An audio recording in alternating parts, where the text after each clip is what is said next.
Morning. Would you be interested in a warm meal at our new soup kitchen? Oh, that would be wonderful. We need support from the community, so we are here to ask for your help. Here's Morning. something that might Would you be surprise you. interested in Studies show that over 80% of charitable giving happens only after someone is directly asked for help. Today, we're exploring how that reactive approach to generosity might be holding us back from creating real change. That statistic really hits home. It reminds me of this experience I had last winter, passing the same homeless man 3 times in 1 week. The first 2 times, I just walked by because he hadn't asked for anything. You know what's fascinating about that? It perfectly illustrates this key distinction the reflection makes between passive and active giving. When we wait to be asked, we're essentially putting the burden of initiative on those who need help most. That really makes me think about the barriers we create, even unintentionally. How does the reflection frame this difference between reactive and proactive giving? Well, it presents this compelling contrast between 2 types of givers, those who respond only when directly confronted with need, and those who actively seek opportunities to help.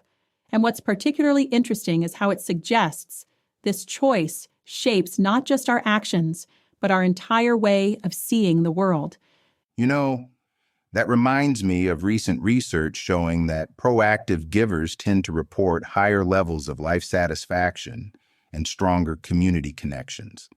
That's such an important point, and it connects directly to how the reflection describes this transformation that happens when someone moves from passive to active giving.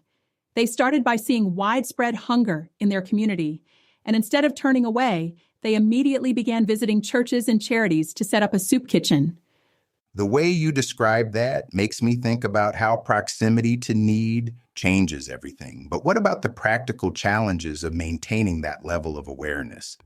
That's exactly where the reflection offers some fascinating insights.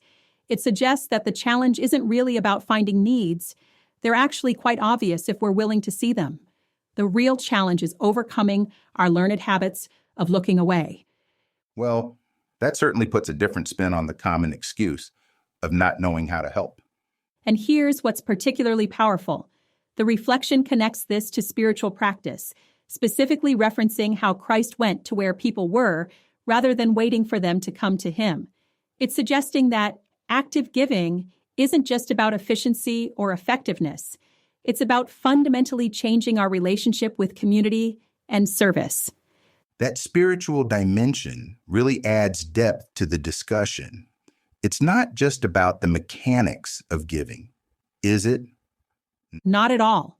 The reflection presents this as a transformative journey that begins with simply opening our eyes. And what's fascinating is how it maintains this sense of urgency throughout. The needs are present right now. The opportunity to help is right now. That reminds me of some recent data showing that immediate response to community needs has a significantly higher impact than delayed intervention.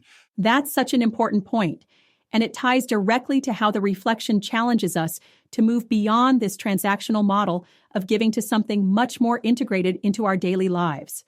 It's suggesting that once we start really looking, we can't unsee the needs around us. And that awareness becomes a catalyst for ongoing action, doesn't it? Exactly.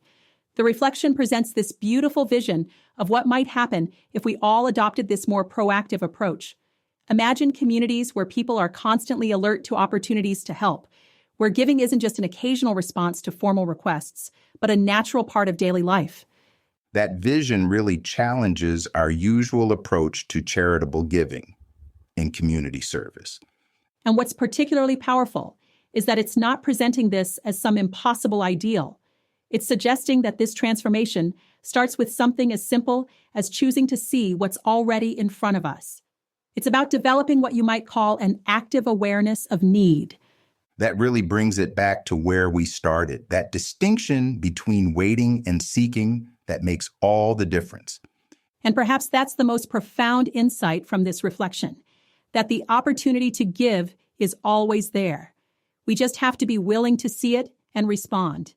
In making this shift, we might not just change the lives of others, but fundamentally transform our own understanding of what it means to live in community.